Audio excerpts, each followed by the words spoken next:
جل أن يحصره العاد إذ هبانا بوجود المصطفى الهادي محمد. يا نبي سلام عليك، يا رسول سلام عليك، يا حبيب سلام عليك، صلوات الله عليك. مرحبا يا رسول الله أهلا مرحبا بك إنا بك نسعد. مرحبا مرحبا يا نور عيني، مرحبا مرحبا جد حسيني. مرحبا وبجاه يا إلهي، مرحبا جود وبلغ كل مقصد. مرحبا مرحبا يا نور عيني، مرحبا مرحبا جد حسيني. واهدنا نهج سبيلي، مرحبا مرحبا كي به نسعد ونرشد. مرحبا مرحبا مرحبا يا نور العين، مرحبا مرحبا مرحبا جد الحسين، مرحبا مرحبا. ربي بلغنا بجاهي، مرحبا مرحبا في جواري خير طاعات. مرحبا مرحبا مرحبا يا نور العين، مرحبا مرحبا مرحبا جد الحسين، مرحبا مرحبا. وصلاة الله تغشى أشرف الرسل محمد، وسلام مستمر كل حين يتجدد. صلى الله على محمد، مرحبا صلى الله عليه وسلم، مرحبا صلى الله على محمد، مرحبا صلى الله عليه وسلم، مرحبا.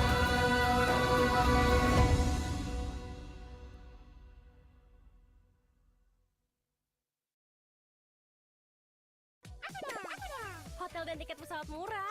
Mau. Diskon tiket pesawatnya bikin dompet rileks. Diskon hotelnya bikin dompet happy.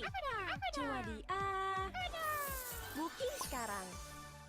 Ya Nabi salam alaika, ya Rasul salam alaika, ya Habib salam alaika, salawatullah alaika. أشرق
Assalamualaikum Pak Fasairi. Assalamualaikum warahmatullahi wabarakatuh. Iya, Pak Burkon. Oke, sehat Pak. Alhamdulillah Alhamdulillah. sehat. Oke. Pak Lutfi bisa monitor kan? Siap, Pon. Mohon izin untuk mau mulai Pak Fasairi, Pak Lutfi.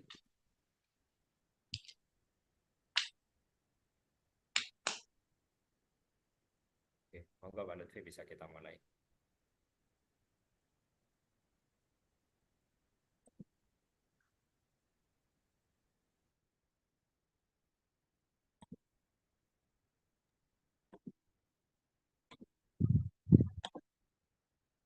Saya langsung di moderator oleh Pak Lutfi.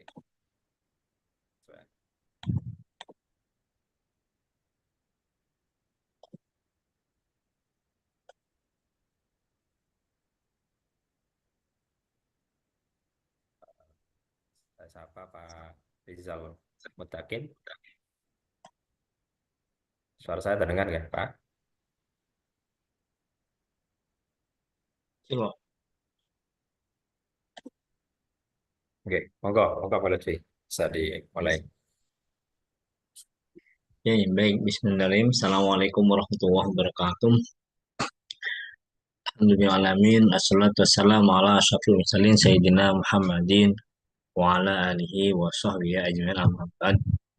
Yang kita hormati Ketua Umum CSNU, Pak Dr. Kusairi, SSTMT, Pak Sekjen, Pak Pukon, yang kita hormati bersama juga keynote speaker materi pada malam hari ini yaitu Pak Letu Ika Rizal Mutakin Eskom MSC selaku founder Bumi Literasi Anak Bangsa dan seluruhnya sahabat-sahabat dosen, anggota CSNU dan seluruh mahasiswa yang hadir pada webinar pada malam hari ini. Alhamdulillah kita patut kita syukuri kita bisa ikut dalam webinar ini untuk menambah hasanah keilmuan kita dengan keadaan sehat walafiat. Salam salam tetap kita haturkan pada baginda besar Nabi Muhammad SAW biqaulina Allahumma shalli ala sayyidina Muhammad. Semoga kelak kita mendapatkan syafaat dari Nabi Muhammad SAW. Amin amin ya rabbal alamin. Alhamdulillah pada malam hari ini kita dipertemukan dalam webinar dengan topik peran strategis anak IT dalam pertahanan negara. Untuk lebih barokahnya, kita buka webinar pada hari ini dengan bacaan umur kitab dengan harapan seluruhnya bisa berjalan lancar dan kita bisa menambah keilmuan kita sehingga bisa bermanfaat ke depannya. Al-hadini wala kulli sholihah al-fatihah. Bismillahirrahmanirrahim. Ar-Rahmanir-Rahim maliki yaumiddin ya Kak.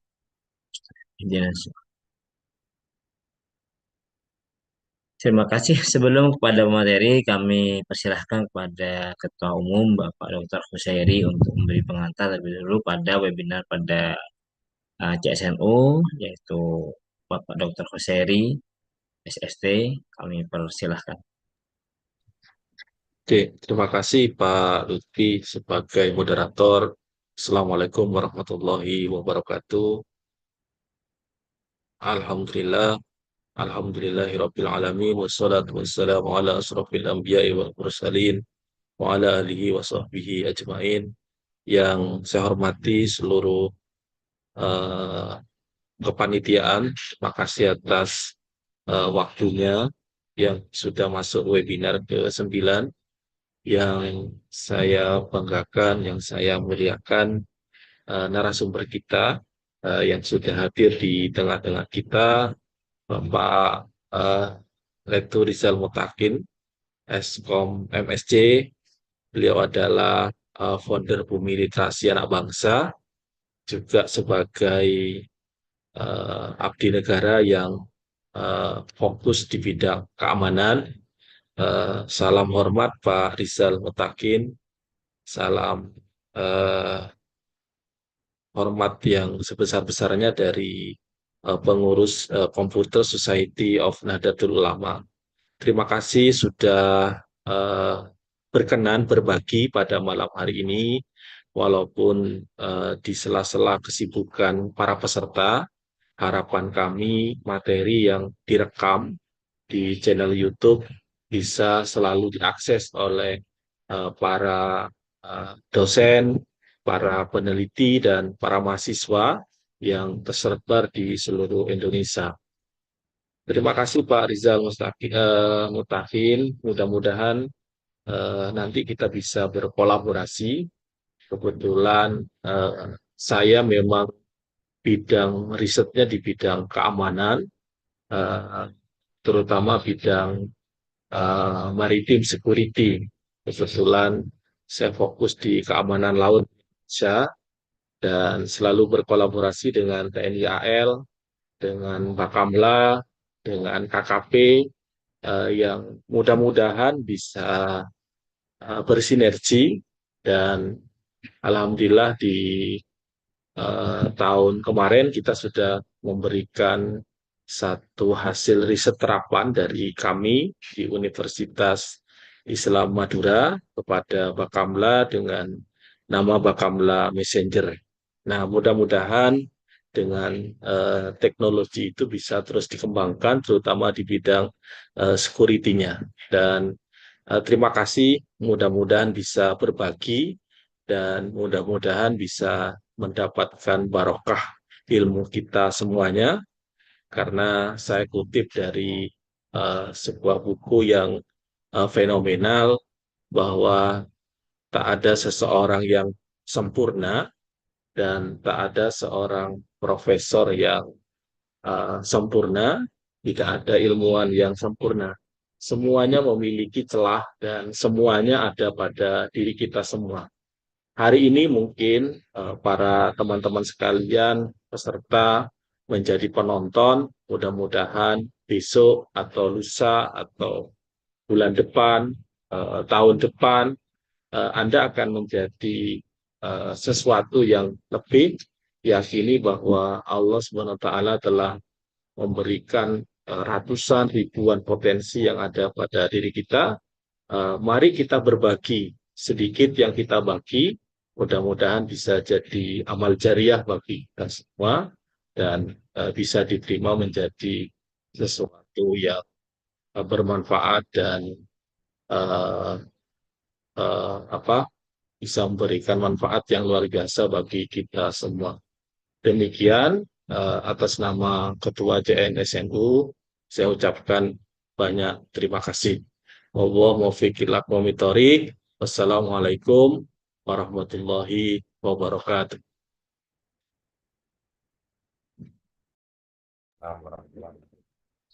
Baik, terima kasih. Itu pengantar dari Ketua CSNU, di mana webinar ke-9 ini yang diinisiasi oleh Computer Society of Nahdlatul Ulama sudah sampai pada sesi ke-9, di mana kolaborasi ini pada saat ini mengangkat tentang tema peran strategis anak IT dalam pertahanan negara. Sangat menarik tema ini, maka dari itu perlu kiranya saya memaparkan terlebih dahulu CV dari Bapak Rizal Mutakin, di mana beliau ini adalah seorang TNI AD yang baru juga lulusan dari S2 Universitas Gadjah Mada. Beliau juga aktif di pendidikan militer dan banyak sekali karya-karya beliau yang dimuat atau dibuat di mana sesuai dengan quote yang saya baca dari Kompasiana, yaitu beliau menyampaikan bahwa semua orang akan mati kecuali karyanya. Sungguh luar biasa dan ini juga diinisiasi dengan banyak buku yang dipublish oleh beliau. Salah satunya adalah anak IT juga bisa jadi tentara. Saya bukan keluarga TNI, saya tidak punya uang apa bisa lolos jadi TNI. Dan banyak lagi judul-judul buku yang dibuat oleh beliau.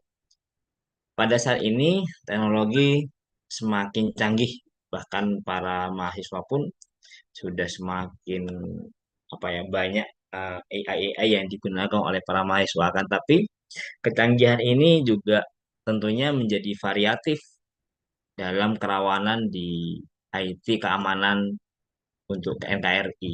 Maka dari itu perlu kiranya ada pemahaman atau literasi keilmuan yang bisa disampaikan oleh Pak Rizal Mutakin untuk menambah hasanah keilmuan kita. Pada Pak Rizal Mutakin kami persilahkan untuk memaparkan materi.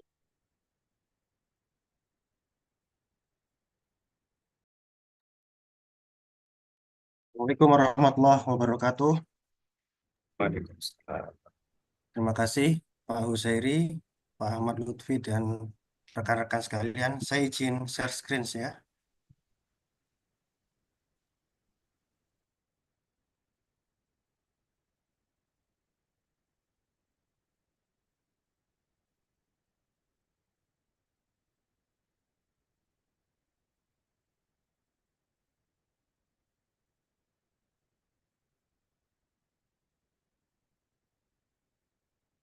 Terima kasih banyak atas waktunya pada kesempatan yang berbahagia ini. Saya bukan memberikan materi atau memberikan seminar. Saya di sini hanya sharing-sharing saja, cerita-cerita saja. Karena pada dasarnya anak IT ini dibutuhkan di semua bidang. Nah, tapi pada kesempatan malam hari ini saya mau sharing peran strategis anak IT dalam pertahanan negara. Sestrategis apa peran anak IT ini? Nanti kita akan sharing. Baik, kita lanjut. Sesuai pepatah ya, tak kenal maka tak sayang. Izin memperkenalkan diri, nama saya Rizal Mutakin, pangkat Letnan 1 Korps Komunikasi dan Elektronika, atau yang biasa disebut Komlek. Jabatan kami perwira urusan rancang bangun, pengolahan data, Bakren Arsitektur Sispo. Nah, nanti pada akhirnya pembahasan kita nanti muaranya ke jabatan saya saat ini.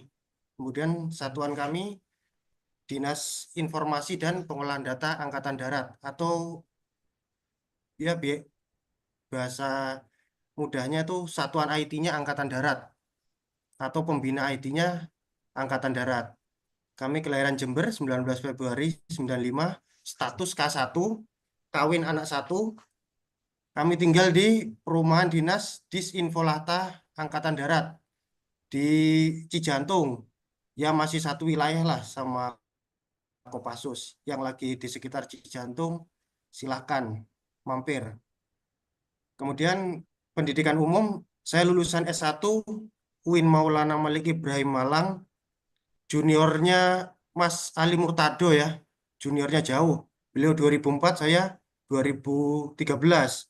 Jadi waktu beliau menghubungi saya, kapan bisa ngisi webinar di CSNU? Langsung saya jawab, kapanpun bisa. Yang penting respect dulu. Perkara bisa nggak bisa urusan belakang nanti. Yang penting tuh respect dulu sama senior. Kemudian alhamdulillah kami dapat kesempatan kuliah S2 di UGM, beasiswa Angkatan Darat. Jadi dari masuk sampai lulus dibiayai sama Angkatan Darat. Kemudian pendidikan militer, kami abituren Sekolah Perwira Prajurit Karir 2018. Jadi 2013 masuk kuliah, alhamdulillah lulus 4 tahun, 2017 lulus, langsung daftar, alhamdulillah atas izin Allah langsung lolos 2018 dilantik. Itu foto-foto yang saya tampilkan itu screenshot dari podcast saya di Mabes TNI sama Mabes Angkatan Darat. Bagi rekan-rekan sekalian bisa disaksikan. Karena yang kenapa saya diundang podcast sama Mabes TNI ataupun Mabes AD, karena kalau kalau prajurit jago perang, jago tempur, jago bela diri itu hal yang wajar. Tapi prajurit jago menulis, nah ini luar biasa seperti itu. Ya sama halnya dosen jago menulis kan hal yang biasa, hal yang wajar. Tapi ketika ada dosen jago tempur, satu dosen bisa menghabisi 50 orang sekaligus, nah itu mungkin jadi luar biasa seperti itu. Jadi sebenarnya saya bukan hebat, cuman karena hal yang unik di lingkungan saya. Mungkin kalau saya dosen ya hal yang biasa saja seperti itu. Baik, kita lanjut. Selain tugas pokok dan fungsi saya dan fungsi jabatan saya juga punya kegiatan di luar tupoksi. Nah, ini hobi aja ya. Yang pertama, founder Bumi Literasi Anak Bangsa. Jadi pada dasarnya saya tuh suka nulis. Jadi saya perlu mendirikan wadah, terutama buat penulis-penulis pemula lah di lingkungan saya. Maka dari itu saya dirikan founder Bumi Literasi Anak Bangsa. Tapi pada dasarnya sebelum saya dirikan Bumi Literasi Anak Bangsa, kegiatan literasi saya di luar jam dinas sudah berjalan. Kemudian saya juga kebetulan dipercaya menjadi Dewan Pengawas Parko Indonesia. Mungkin rekan-rekan nggak asing ya sama foto yang sebelah kanan. Itu King Sparko ya. Kebetulan kami satu kantor di Markas Besar Angkatan Darat. Ya namanya ditunjuk senior ya untuk bergabung dengan komunitas yang dibentuk. Ya yang penting siap dulu, yang penting respect dulu. Sama halnya seperti saya diminta ngisi webinar sama Mas Ali Murtado, walaupun saya belum tahu materinya apa, yang penting siap dulu. Seperti itu. Kemudian di luar ke- jam dinas saya juga masih aktif sampai sekarang berlatih taekwondo, cuman ya nggak seaktif saat zaman sekolah dulu. Jadi sekarang kalau ada pertandingan kategori TNI Polri selama tidak mengganggu jam dinas, kemungkinan besar saya akan ikut. Baik, lanjut. Ini ada sekitar 10 buku yang sudah saya publikasikan, yang sudah saya terbitkan. Kalau yang sudah saya tulis, yang jelas lebih dari 10. Cuman yang saya terbitkan harus saya pastikan layak dikonsumsi publik. Karena tidak semua yang saya tulis layak dikonsumsi publik. Ada beberapa tulisan saya yang sangat sensitif ataupun ada rahasia negara di situ. Maka dari itu yang sensitif seperti itu cukup jadi arsip pribadi. Yang sudah terbit ini sudah saya pastikan layak dikonsumsi publik. Walaupun judulnya ada yang agak-agak keras tuh, saya bukan keluarga TNI, saya tidak punya uang, apa bisa lolos jadi TNI? Walaupun sempat menimbulkan perdebatan, tapi saya pastikan isinya layak dikonsumsi publik.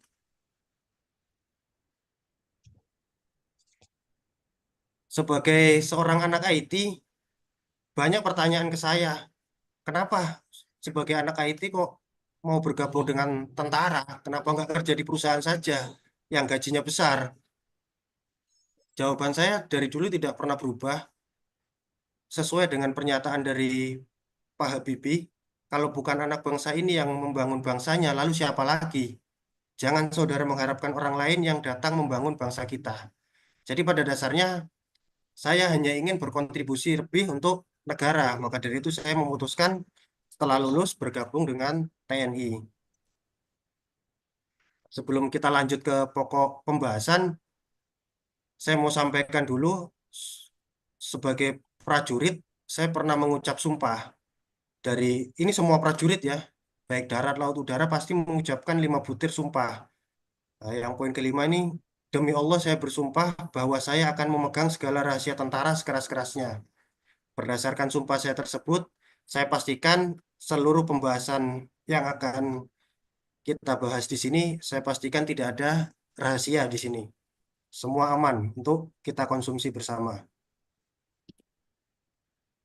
Baik, kita mulai masuk ke pembahasan. Jadi sebelum sebelum saya sharing sestrategis apa sih peran anak IT di Angkatan Darat, karena semua orang pasti tahu anak IT memiliki peran yang sangat strategis di berbagai sektor. Jadi sebelum masuk ke pembahasan, saya mau sharing dulu. Jadi di sebenarnya di level Mabes TNI, Mabes AD, Mabes AL, Mabes AU sama. Tapi yang kita bahas di sini di level Angkatan Darat ya.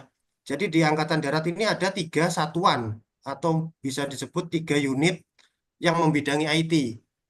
Yang pertama ada Pusat Perhubungan Angkatan Darat, walaupun namanya perhubungan tapi bukan perhubungan seperti di SUB ya. Kalau di SUB kan perhubungan kendaraan. Perhubungan yang dimaksud di sini ini sedang pengajuan Perpres, namanya akan berubah menjadi Pusat Komunikasi dan Elektronika. Jadi 3 satuan IT ini sangat saling terhubung ya. Jadi Pusat Perhubungan Angkatan Darat ini bertanggung jawab terhadap jaringan komunikasi data di Angkatan Darat.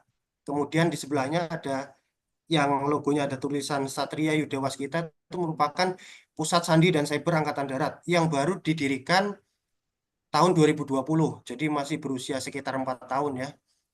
Jadi sesuai doktrin Kartika Eka Paksi Cipta Yuda, sesuai doktrin Kartika Eka Paksi atau doktrin TNI AD akan terus mengikuti perkembangan zaman dalam menghadapi ancaman. Jadi karena sekarang sudah bukan eranya perang konvensional, tapi perang teknologi, maka dari itu pimpinan kita membentuk satu satuan baru, yaitu yang bernama Pusat Sandi dan Cyber Angkatan Darat. Nah, kemudian sebelahnya itu ada Dinas Informasi dan Pengolahan Data Angkatan Darat.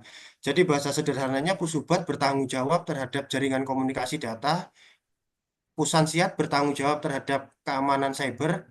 Nah, kemudian di Sinvolata ini programmer-programmer di sini semua tempatnya.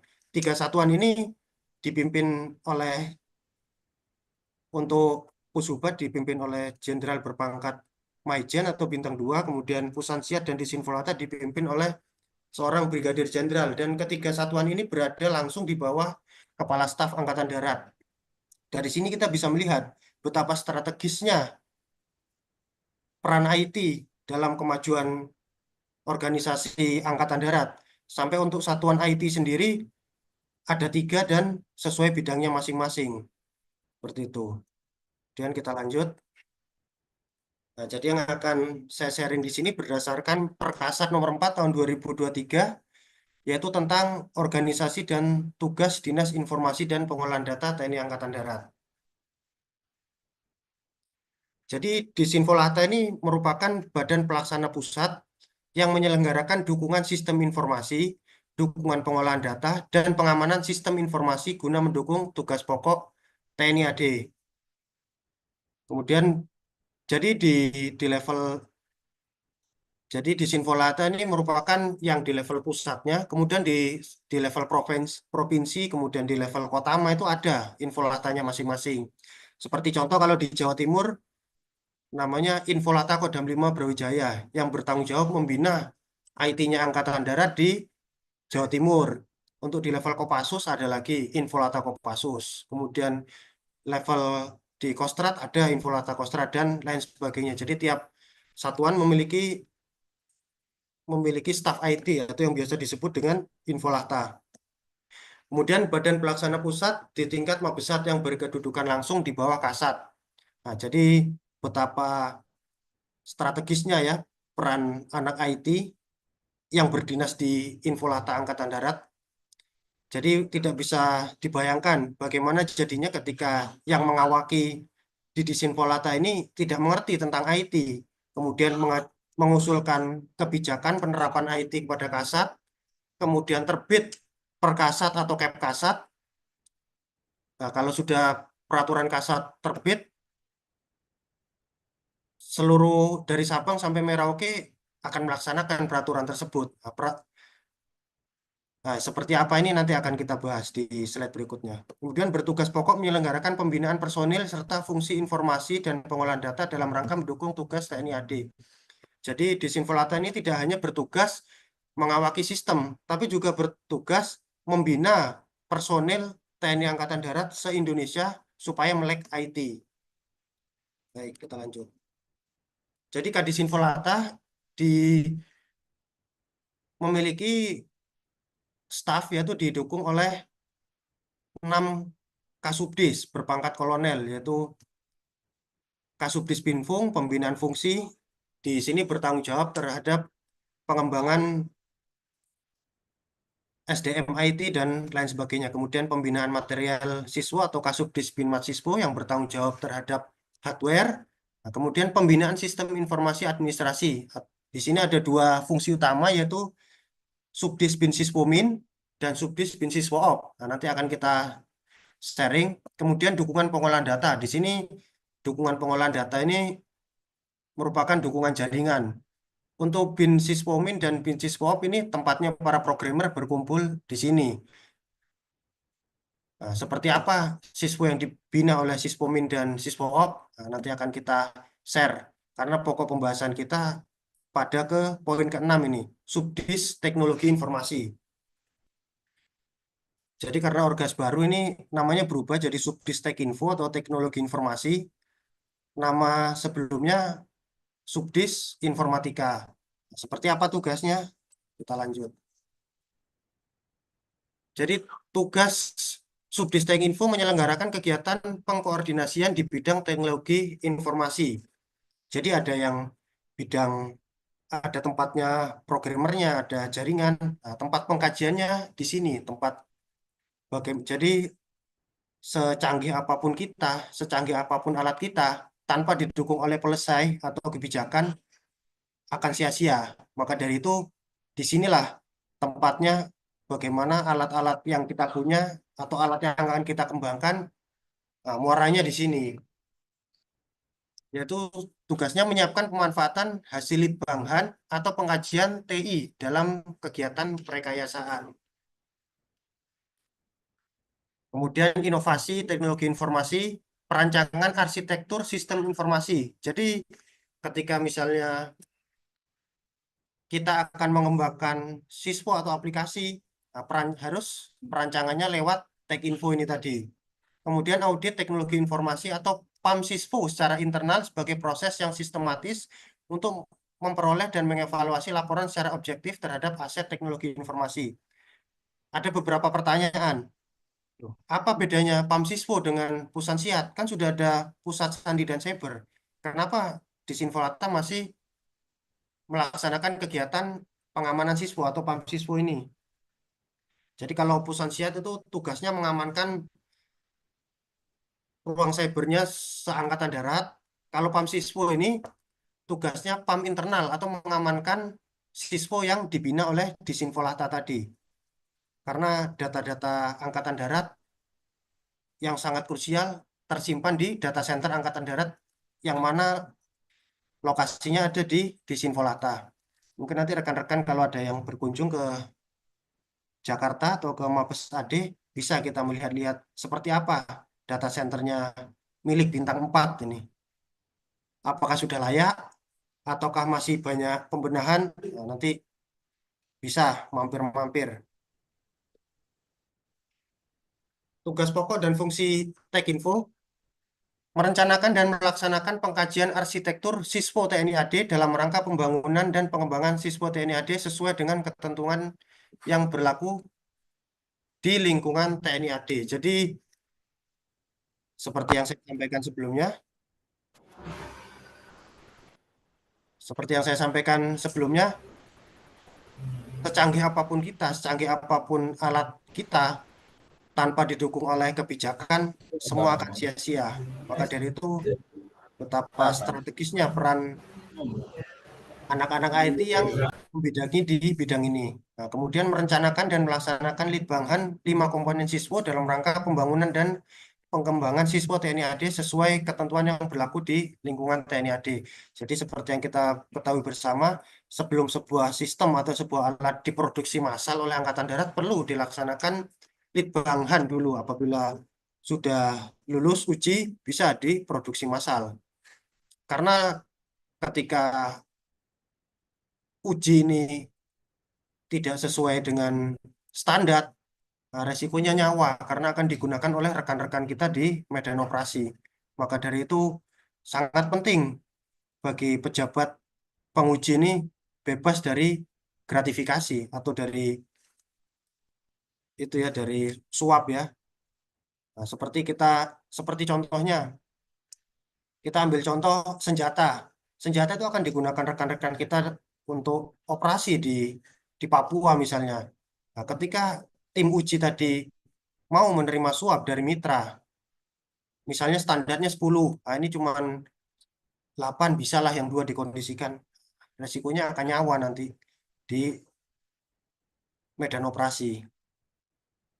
Kemudian merencanakan dan melaksanakan kegiatan pengamanan internal ya PAMSiswo ini tadi dalam rangka pembangunan dan pengembangan siswa TNI AD sesuai ketentuan yang berlaku di lingkungan TNI AD.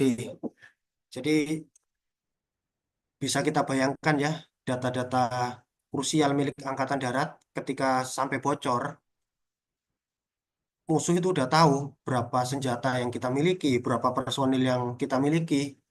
Jadi seperti data-data jumlah personil Angkatan Darat yang ada di internet ya itu bisa dipastikan tidak valid ya karena jumlah real data personil Angkatan Darat itu ada di Siswopes TNI AD yang mana untuk akses tersebut tidak bisa diakses secara publik, hanya bisa diakses melalui jaringan privat. Nah, mungkin ketika rekan-rekan buka di internet itu berapa jumlah pasukan 181 Gultor. Wikipedia saja menuliskan rahasia karena memang seperti Sumpah Prajurit nomor 5 ya, memegang segala rahasia tentara sekeras-kerasnya.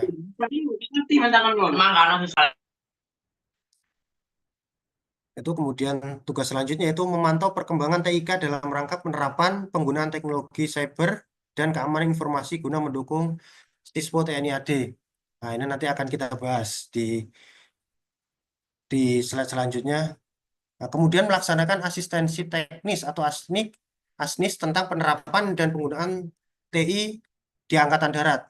Jadi kita rutin melaksanakan pengecekan ke satuan-satuan bawah, apakah penggunaan atau pemanfaatan ID sudah maksimal.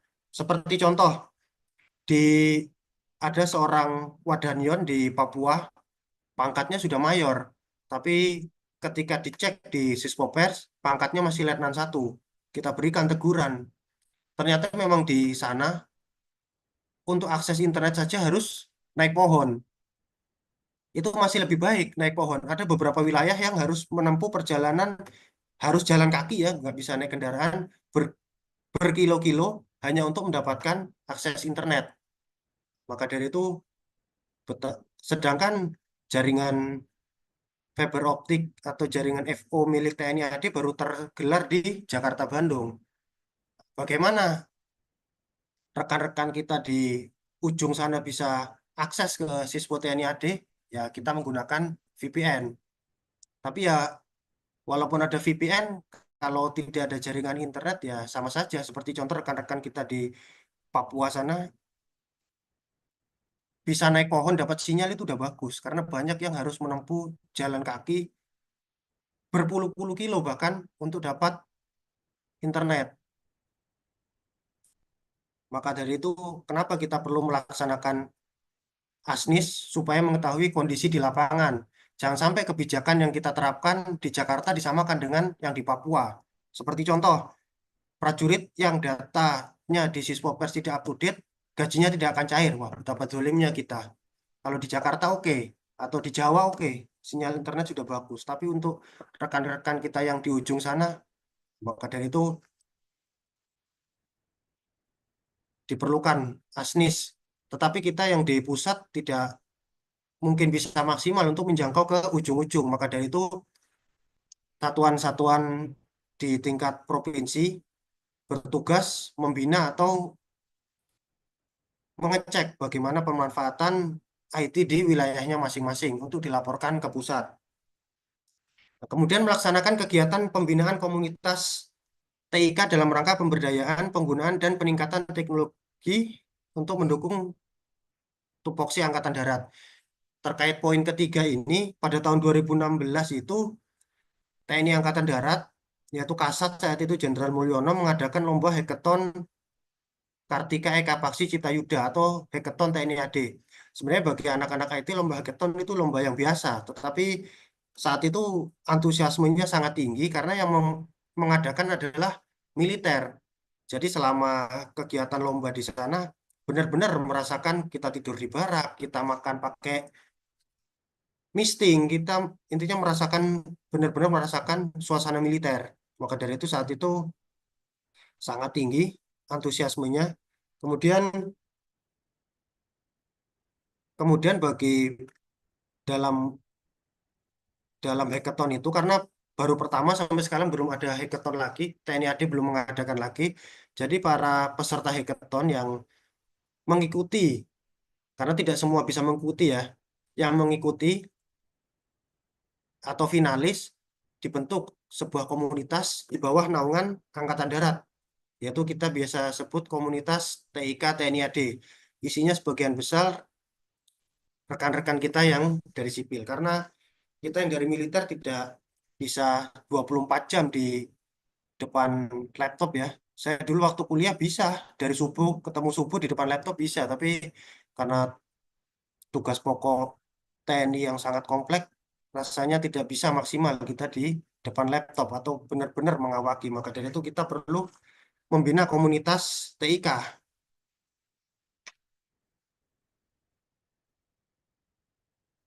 Nah, kita mengerucut lagi ya. Jadi di bawah Tekinfo tadi ada 3 bagian, yaitu Litbang, PAM Siswo, dan Arsitektur Siswo. Nah, kita akan fokus ke arsitektur siswonya ini. Tugas pokoknya sebagian besar, karena sebagian besar tugas pokok Subdis Tekinfo dipegang oleh Bakren Arsitektur Siswo. Baik, kita lanjut saja, karena ini sudah sama dengan yang sebelumnya. Nah, ini sama ya. Nah, kita mau rucut lagi. Ini yang saya laksanakan sehari-hari. Jadi dari berdasarkan perkasa tadi, dari sekian banyak nomenklatur yang berbunyi, saya rangkum. Jadi yang sehari-hari saya laksanakan ini, tugas pokok jabatan saya, perwiraurusan rancang bangun pengolahan data, Bakren Arsitektur Siswo, saya sendiri baru sekitar 3 bulan menjabat di jabatan ini, karena sebelumnya saya menjabat di perwira programmer yang mengawaki siswo. Jadi jadi dari sekian banyak nomenklatur tadi, saya rangkum menjadi 4 poin. Jadi tugas kita sehari-hari itu memonitoring perkembangan IT di luar Angkatan Darat. Jadi kita rutin laksanakan studi banding, rutin laksanakan FGD, seminar, kemudian diskusi dengan para komunitas IT, supaya kita mengetahui bagaimana perkembangan IT di luar Angkatan Darat. Jangan sampai kita jadi kata dalam tempurung yang nggak ngerti dunia luar. Dari hasil monitoring tadi, kita analisa atau kemudian kita menganalisis apa yang bisa kita ambil dari perkembangan di luar sana. Karena perkembangan iptek ini sangat pesat, ada yang positif, ada yang negatif ya. Pasti yang positif yang kita ambil. Jadi seperti apa yang bisa kita ambil ketika sudah kita pilah-pilah, baru kita merekomendasikan kepada pimpinan. Apa yang kita rekomendasikan? Yaitu penerapan IT di Angkatan Darat berdasarkan hasil monitoring dan analisa tadi. Kita sampaikan ke pimpinan tertinggi IT-nya Angkatan Darat, Kadis Infolatah. Ketika Kadis sudah menyetujui, baru kita membuat konsep kebijakan penerapan IT. Seperti yang saya sampaikan sebelumnya tadi. Apabila kebijakan yang kita terapkan di Jawa dengan di Papua sama, betapa zolimnya kita kepada prajurit-prajurit kita. Karena ketika peraturan perkasa tadi udah terbit, mau tidak mau kita harus melaksanakan. Maka dari itu, karena ketika konsep karena yang akan menerbitkan kebijakan ini bukan Kadis Infolata, tapi Kepala Staf Angkatan Darat. Jadi ketika Kasat sudah menerbitkan aturan, seluruhnya wajib melaksanakan. Karena di militer ini tidak ada kata selain siap. Ketika kita membantah, ya itu udah ada undang-undangnya. Kita insubordinasi Ceweknya di sini minimal bagus. Cari minimal cewek. sel 14 hari ya. Seperti yang saya sampaikan di awal tadi. Saya baru berdinas, baru masuk tiba-tiba dapat surat perintah untuk melaksanakan latihan. Oh, itu nanti di selanjutnya. Baik, kita lanjut. Nah, kalau yang tadi itu yang saya sharing berdasarkan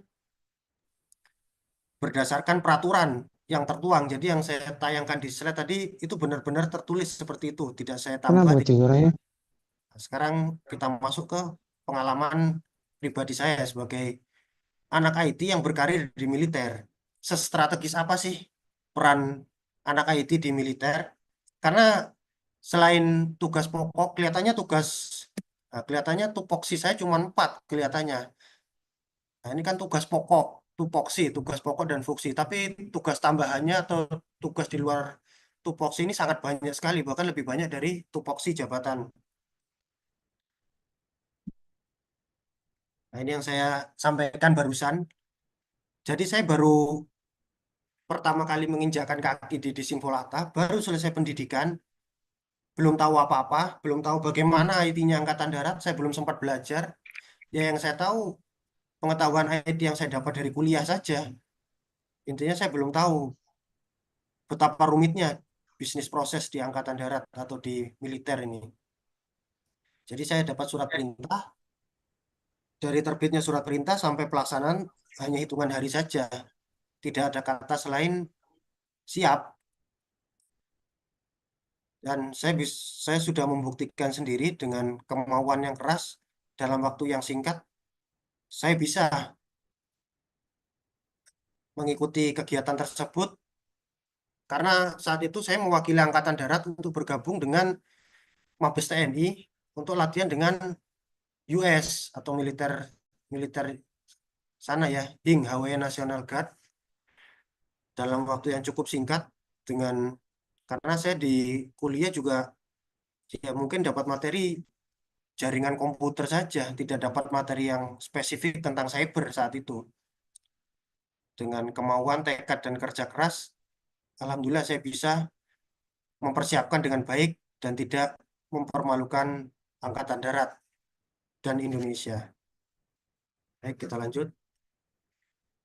Kemudian latihan kesiapsiagaan teknis insiden keamanan cyber sektor pemerintah ini yang melaksanakan BSSN ya. Sebenarnya tahun 2021 ini Pusansiat sudah dibentuk karena dibentuk 2020 tapi karena masih sangat baru, karena dari dulu yang berhubungan dengan IT apapun itu Disinfolata yang gerak. Maka dari itu Disinfolata termasuk satuan tua ya. Jadi ini sama, turun surat perintah, tidak waktu juga nggak lama untuk mempersiapkan diri. Tapi dengan ya Bismillah, dengan kemauan, tekad, dan kerja keras, bisa kita laksanakan dengan baik. Ini mungkin ada rekan-rekan di sini yang juga pernah mengikuti kegiatan tersebut ya, karena ini pemerintah pusat dan daerah. Kebetulan saya mewakili Angkatan Darat. Dari seluruh kementerian ada berkumpul di sana. Kemudian, nah ini yang saya sharing semua ini bukan tugas pokok saya, bukan tupoksi saya, tapi tugas tambahannya. Jadi lebih banyak tugas tambahannya daripada tugas pokoknya. Nah ini GUMIL atau Guru Militer Pendidikan Bintara Operator Komputer. Jadi kalau di militer itu berdasarkan tingkat kepangkatan, kalau Tamtama itu ya disiapkan untuk jadi juru ketik. Kalau Bintara ini disiapkan untuk jadi operator. Tapi Bintara juga disiapkan sebagai banprok atau pembantu programmer karena programmernya seorang perwira pertama berpangkat Letnan 2 sampai Kapten. Nah, kemudian untuk pangkat Pamen disiapkan sebagai analis. Kalau udah level jenderal sebagai manajer atau pengambil kebijakan ya. Jadi yang dikirim oleh satuan masing-masing ini dari berbagai latar belakang. Ada yang memang dia sudah menguasai komputer, ada yang memang operator, bahkan ada peserta atau siswa yang sejak dia lahir ke dunia sampai dia mengikuti dikbator ini baru ketemu komputer di dikbator ini. Jadi yang harusnya kebetulan waktu itu saya dapat perintah untuk memberikan materi siswa TNI AD, fokusnya siswa pers dan siswolog. Yang seharusnya saya fokus memberikan materi siswa pers siswolog, yang ada saya jadi mengajari bagaimana caranya ngidupin komputer, matikan komputer, tapi itu benar-benar terjadi. Tapi bukan berarti prajurit saya tadi bodoh, karena memang dia sejak lahir, kebetulan dia dari Tamtama, kemudian sekolah Bintara. Kalau urusan tempur, urusan intelijen, sudah jagonya. Tapi kalau urusan komputer memang benar-benar dari nol. Maka dari itu, saya tidak bisa menerapkan standar yang sama untuk seluruh siswa saya. Tidak mungkin mereka yang sudah menguasai komputer atau mereka yang memang benar-benar operator atau di satuannya memang pegang komputer dengan yang belum pernah pegang komputer sama sekali. Seperti itu. Tapi ya itu tantangan kita. Tapi alhamdulillah ya karena di militer kita bisa nekan ya, bisa kita jungkir-jungkir, bisa kita rendam ya karena pendidikan militer seperti itu. Tapi jadi alhamdulillah mereka yang dari awal tidak pernah ketemu komputer, selesai pendidikan yang hanya sekitar 2 bulan, bukan hanya kenal komputer, tapi alhamdulillah bisa mengoperasikan Sispo TNI AD dan siap digunakan di satuan masing-masing. Baik, kita lanjut. Nah, ini bukan tugas pokok lagi, jadi penatar pengolahan data elektronik. Nah, kita kembali lagi ke sini. Jadi saya sampaikan tadi ada siswa saya yang memang dia itu operator atau tugas pokok sehari-harinya memang sudah pegang komputer, tapi kenapa mereka mengikuti pendidikan Bintara operator komputer ini? Nah, bisa dibilang mereka tuh butuh ijazahnya lah seperti itu. Seperti contoh, berapa banyak dari kita yang tidak punya gelar sarjana komputer tapi udah jago. Nah, seperti itu. Ibarat saya belum, ibarat si A menguasai sudah jago coding, sudah jago bikin proyek apapun, tapi dia sengaja kuliah komputer, dia tidak saja seperti itu. Jadi Pak Rizal, Ya, mungkin kita nambah 5 menit lagi, mungkin kita bisa diperbanyak di diskusi ya. baik Pak. Ya, nambah 5 menit lagi mungkin. Baik, ini sama kegiatannya memberikan materi tentang pemanfaatan komputer oleh seluruh personil Angkatan Darat dari Sabang sampai Merauke. Ini pelatih pelatih pemrograman komputer, ini khusus internal di Sinvolata, karena bukan berarti satuan IT, tapi seluruhnya orang IT. Karena ada juga yang fungsi organik, seperti itu. Kemudian ini pengajar bimbingan teknis pembinaan Infolata.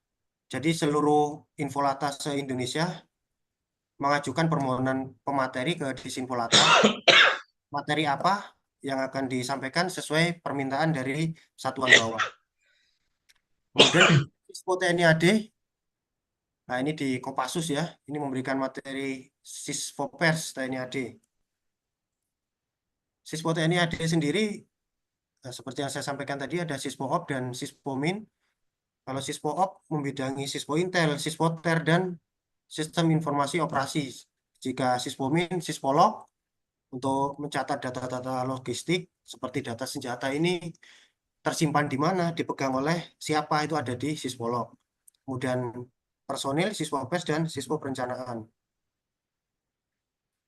Nah, ini tim CBT dalam rangka Seldik TNI AD, mungkin rekan-rekan di luar sana sudah tidak asing dengan kegiatan tersebut. Dengan memanfaatkan IT atau CBT ini, kita jadi memangkas banyak anggaran, anggaran koreksi, anggaran kertas, dan meminimalisir kecurangan. Karena setelah tes selesai, nilai langsung keluar dan tidak bisa diganggu gugat. Ini pembekalan IT untuk update Sesquad. Sesquad adalah sekolah tertinggi di level Angkatan Darat. Karena mereka masuk ke Disinvolata, mereka akan menjadi pimpinan. Kita bekali dulu pengetahuan IT atau pengetahuan keinvolataan. Nah, ini baru kegiatan kemarin, jadi peningkatan kemampuan IT untuk satuan tempur dan banpur. Jadi bukan untuk involata ya.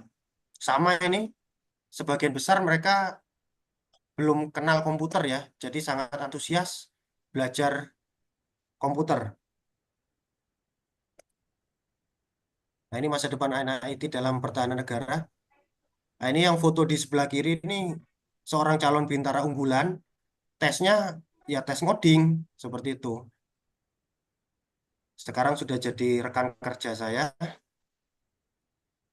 Jadi ada bintara umum, ada bintara unggulan. Kalau bintara unggulan sama, mereka mengikuti tes yang sama dengan bintara umum, tapi ada tambahan keahliannya.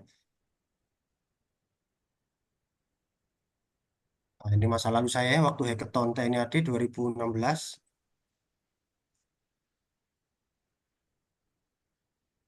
Pesan ini saya kutip dari buku Anak IT juga bisa jadi tentara, sudah saya share di internet. Intinya pada dasarnya kita memiliki potensi masing-masing. Tugas kita adalah memaksimalkan potensi tersebut. Ibarat ikan dan monyet memiliki kemampuan masing-masing. Ikan kalau suruh berenang jago, tapi suruh manjat pohon, tidak bisa dia. Sama monyet suruh manjat pohon jago, tapi suruh berenang tidak bisa. Baik, terima kasih. Baik, terima kasih cukup banyak yang disampaikan oleh Pak Rizal Mutakin selaku juga founder dari Anak Bangsa.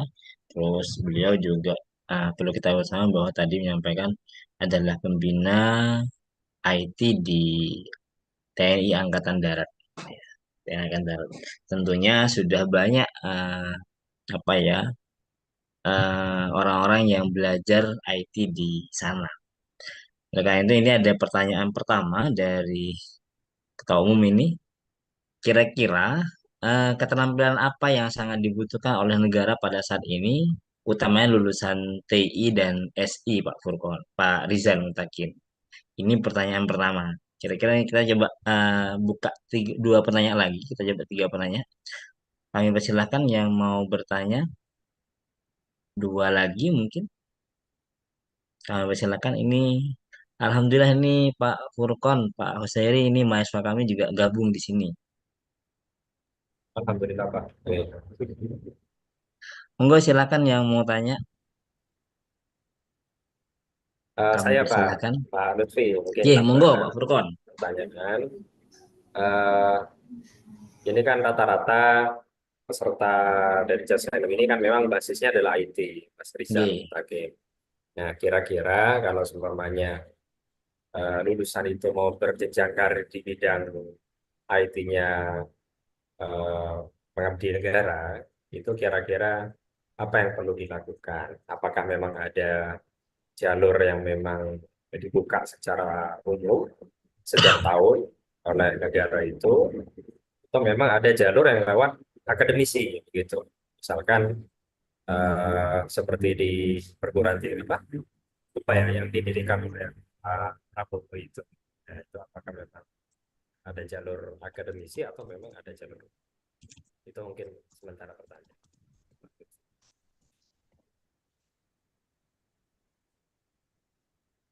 ye. Pertanyaan kedua tadi adalah masalah jalur. Kira-kira apa yang perlu disiapkan dan jalur apa saja? Karena kebetulan juga kalau nggak salah tahun kemarin ada jalur untuk masuk TNI itu jalur santri. Benar ya Pak Rizal Mutakin. Kira-kira persiapan apa yang harus dilakukan oleh teman-teman CSNU ini? Pertanyaan ketiga mungkin kami persilahkan satu lagi.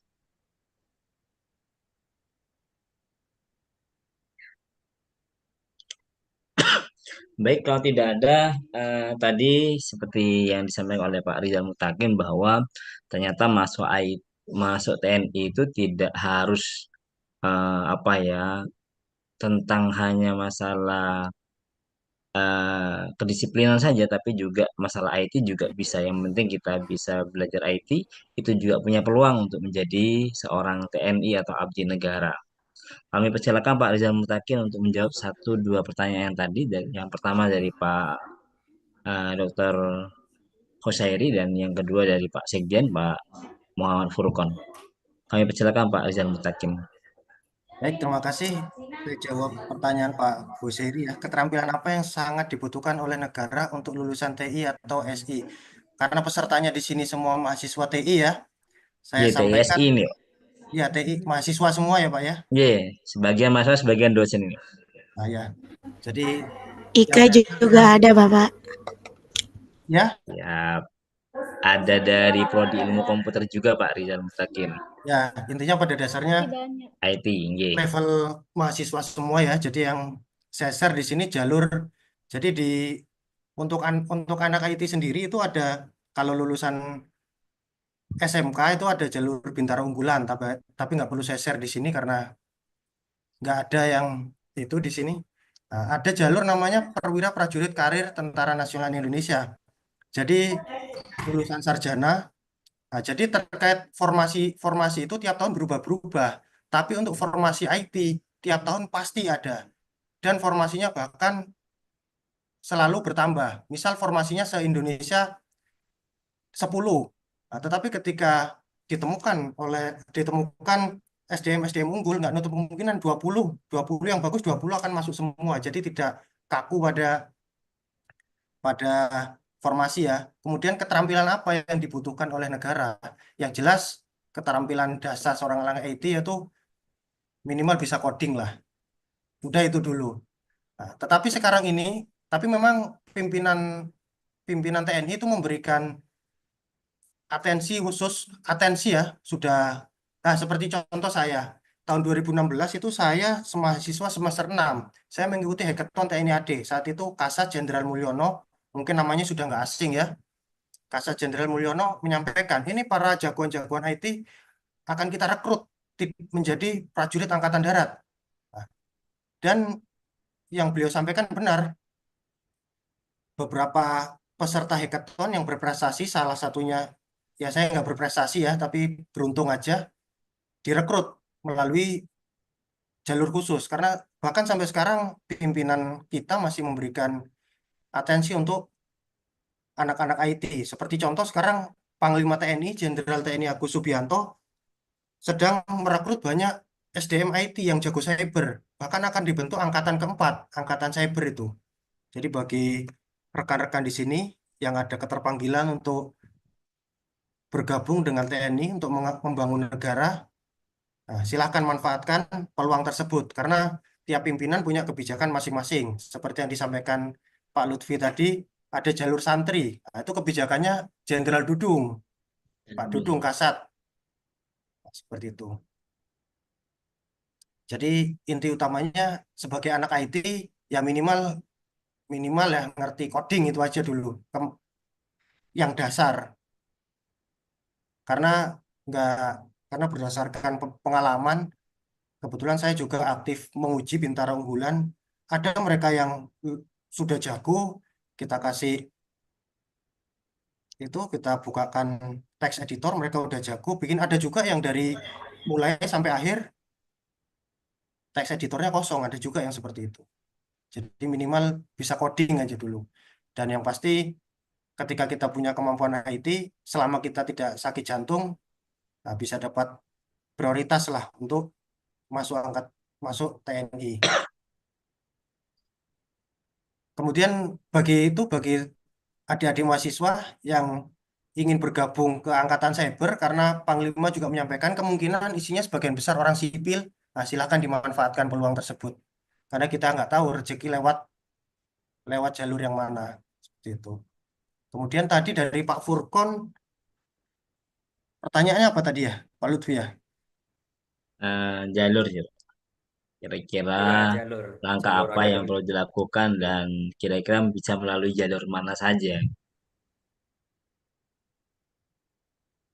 Oh iya, ketika kita memiliki kemampuan, tapi yang dasar, yang penting sebagai calon prajurit kita harus sehat ya, minimal tidak sakit jantung ya. Jadi kalau selama kita punya keahlian yang jarang dimiliki yang lain, selama tes pasti mendapat atensi khusus. Kemudian TNI itu sering mengadakan lomba cyber, lomba yang berbau IT. Nah, silahkan diikuti karena dari peserta-peserta tersebut kemungkinan besar pasti ada yang akan direkrut seperti itu.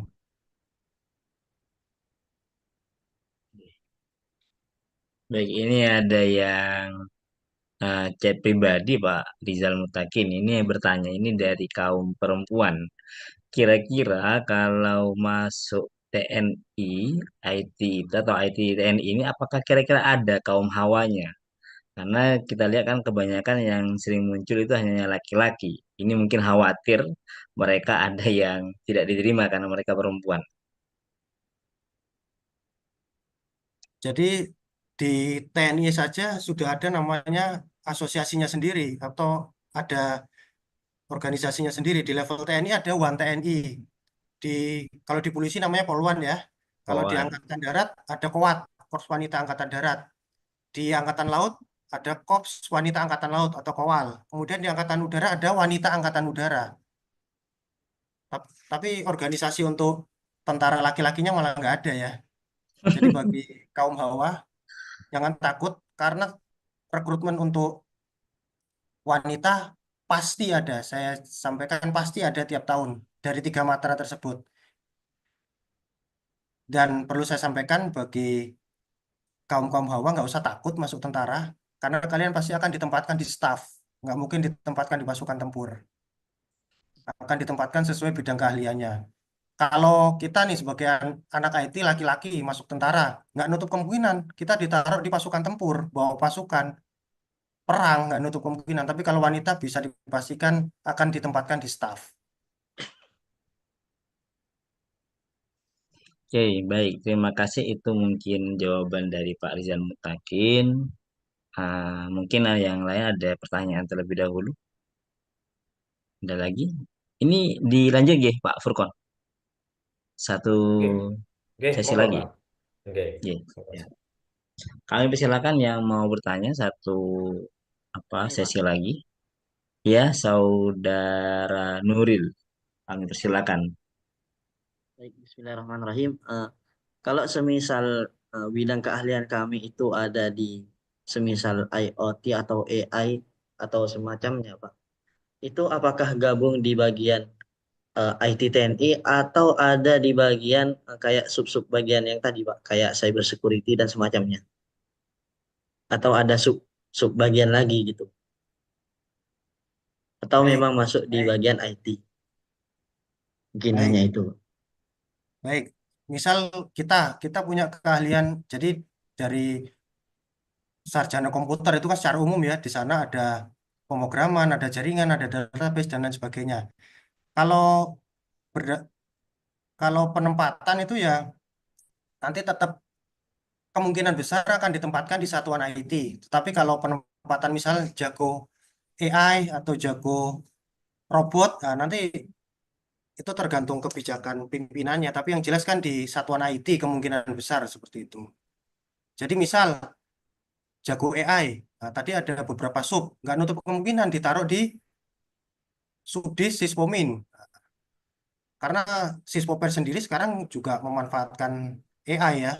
Kalau dulu kita untuk cari data prajurit itu untuk filternya tuh lumayan lumayan apa bahasanya ya, lumayan sensitif ya. Kalau sekarang udah kita mau cari data prajurit udah seperti search engine Google tinggal dicari. Kalau dulu harus jelas misalnya mau nyari datanya Letu Rizal harus jelas dia itu pangkatnya apa, NRP-nya berapa, Bituren berapa. Kalau sekarang tinggal diketik aja Letu CKI Rizal Mutakin, nah, akan muncul nama yang sesuai. Nah, seperti itu. Jadi tidak ada kemampuan IT yang tidak dimanfaatkan. Pasti akan dimanfaatkan dengan baik oleh TNI seperti itu. Karena memang sekarang sudah eranya perang teknologi ya, sudah bukan perang konvensional. Karena militer kita ini juga secara prajurit, secara kemampuan personil sudah sangat kuat. Bahkan Belanda yang pernah menjajah kita pun secara peringkat militer jauh di bawah kita. Jadi untuk diserang secara agresi militer itu sangat kecil lah ya. Tapi kita kan sekarang diserangnya secara teknologi. Maka dari itu kenapa Panglima TNI sangat atensi dengan angkatan cyber atau angkatan keempat. Baik, terima kasih. Ini satu lagi Pak Rizal Mutakin. Di kolom chat ini ada yang tanya dari Hamzah Wadi. Mau nanya, kira-kira kalau misal dari fisik belum sesuai standar dari TNI misalnya, ada syarat-syaratnya itu. Salah satunya adalah fisik. Tapi dia sangat mumpuni di bidang IT atau codingannya. Apakah punya peluang untuk mendaftar sebagai IT TNI? Baik, jadi pada dasarnya tentara ini kan mesin pembunuh ya, mesin tempur ya. Secara kemampuan ya ya cuman, nah ini ada cuman kan aturan bisa kalah dengan kebijakan ya. Jadi ini misal ya berdasarkan pengalaman saya ya, karena saya bukan pimpinan TNI. Jadi misal nih dia jago sekali di bidang IT-nya, sangat jago. Misalnya lari, tes Samapta harusnya 10, ternyata dia cuma kuat 6, ya mungkin bisa ditolerir. Atau misal renang, harusnya 50 meter nyampe, dia 10 meter tenggelam. Nah, karena mungkin kemampuannya sangat jauh, ya bisa ditolerir. Itulah bedanya jalur perwira prajurit karir dengan jalur akademi militer misalnya. Nah, kalau jalur akademi militer memang dituntut sempurna karena mereka disiapkan untuk jadi pimpinan Angkatan Darat, Panglima TNI, Kepala Staf. Tapi kalau lulusan perwira karir ini disiapkan untuk jadi pimpinan di level staf. Contoh, Komandan Pusansiat, kemudian Kepala Disinfolata, dan lain sebagainya. Jadi selama terkait fisik tadi, selama selama bukan fisik yang sakit jantung misalnya itu silakan mendaftar. Nanti biarkan pimpinan yang menentukan. Baik, terima kasih. Ternyata ini masih pada intinya teman-teman santri, khususnya teman-teman yang membidangi IT, baik itu TI, SI maupun IK, sangat punya peluang, baik itu laki-laki maupun perempuan. Jadi silakan teman-teman tetap semangat untuk belajar tentang coding, sehingga nantinya mau masuk jalur manapun sudah siap. Ya. Mungkin kami cukupkan webinar pada malam hari ini. Kami ucapkan terima kasih kepada Bapak Letu, Rizal Mutakin, Eskom MSC, dan Bapak Ketua Umum Komputer Society of Nahdlatul Ulama, Bapak Dr. Hoseri SSTMT. Kami kembalikan kepada Bapak Muhammad Furqon selaku Sekjen yang buka tadi. Selaku moderator mengucapkan terima kasih atas support seluruhnya, atas berbagi ilmunya Pak Rizal Mutakin. Dari kami kurang lebihnya mohon maaf. Wassalamualaikum warahmatullahi wabarakatuh. Kami persilakan Pak Furqon. Sebelum ini kami persilahkan teman-teman untuk mengabsen di kolom chat, sudah ada link absensinya. Baik, terima kasih Pak Lutfi, Pak Rizal Mutakin. Tentu kegiatan webinar ini harapan kami tidak hanya tuntas di webinar sebetulnya Pak Rizal Mutakin, tapi bisa di follow up mungkin eh, hal-hal yang bisa dikolaborasikan antara perguruan tinggi dengan eh, pemerintah begitu ya. Misalkan dengan angkatan apa yang ada di dinasnya Pak Rizal Mutakin begitu. Misalkan kolaborasi riset yang memang itu bisa dimanfaatkan oleh negara begitu. Karena memang kegiatan-kegiatan seperti yang tadi disebutkan Pak Rizal Mutakin, Hackathon dan yang lainnya itu memang kegiatan yang rutin diikuti oleh para mahasiswa dan juga dosennya biasanya begitu. Nah, sehingga tentu dari kegiatan Hackathon itu berdampak pada kebermanfaatan, terutama bagi negara yang saat ini juga ini ya Pak, dalam dalam keamanannya tidak hanya dalam fisik tapi juga digital begitu. Kalau saya lihat di beberapa ini ya isu di luar itu seperti Palestina dan Israel itu kan tidak nyerang, lebih banyak mungkin ya nyerang apa ya fisik tapi memanfaatkan teknologi Pak begitu. Jadi sudah mulai canggih dan semacamnya, misalkan rudalnya jarak jauh dan semacamnya. Nah itu kan perlu dipelajari dan kebermanfaatnya. Tapi semata-mata tidak ke sana sebetulnya ya. Itu harapannya kalau abdi negara membuat negara kita aman yang seperti itu. Jadi harapannya nanti tidak lanjut kolaborasi mungkin dengan institusi yang ada di Pamutakin dengan rekan-rekan di JSN ini, perguruan tinggi yang memang bisa dikolaborasikan terutama dalam tridharma begitu Pak. Jadi misalkan penelitian dan pengabdian dari dosen dan mahasiswa. Yang terakhir barangkali mohon izin untuk mengingatkan peserta webinar, saya izin share screen ya Bapak Ibu.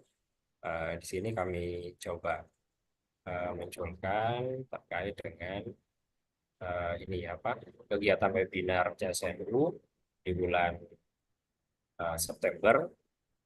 Nanti di akhir September kami akan ada kegiatan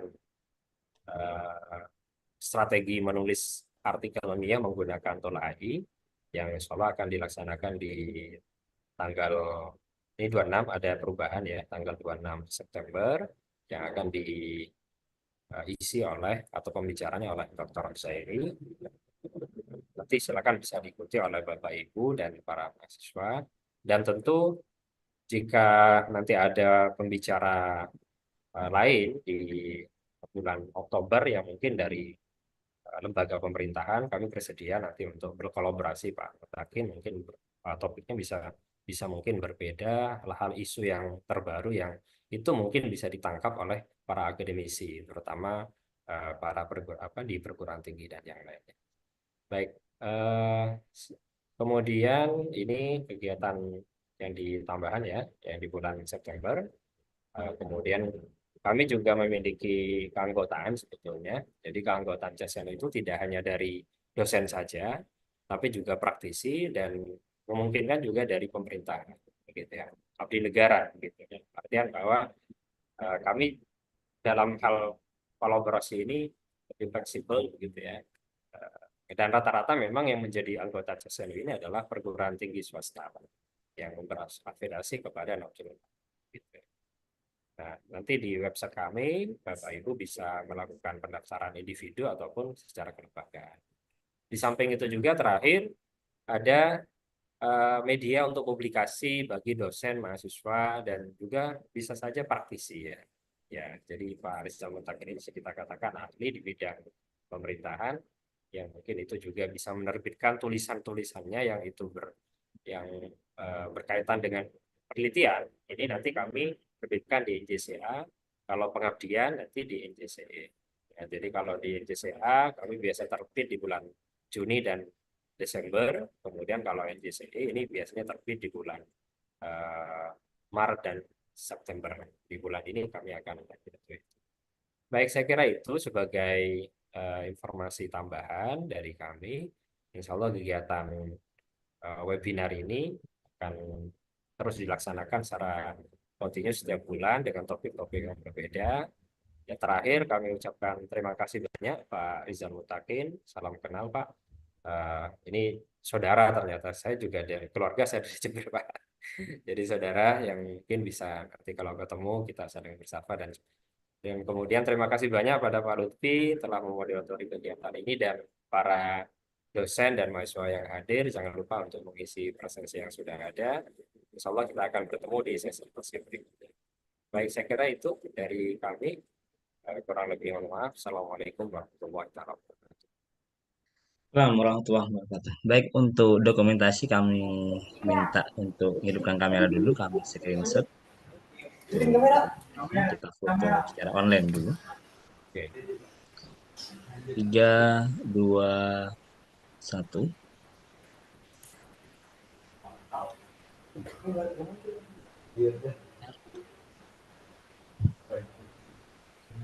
Oke. Ini sesi pertama.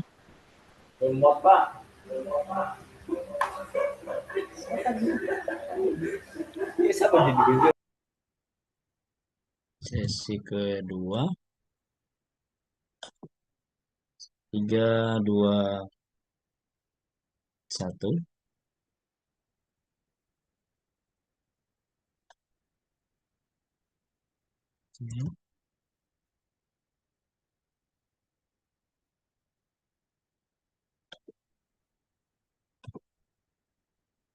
Terakhir. 3, 2, 1. Oke, cukup. Baik, terima kasih. Kami izin live Pak Furkon. Terima kasih Pak Lutfi, Pak Rizal sama-sama Pak Mutakin. Furkon. Terima kasih banyak atas berbagi ilmunya.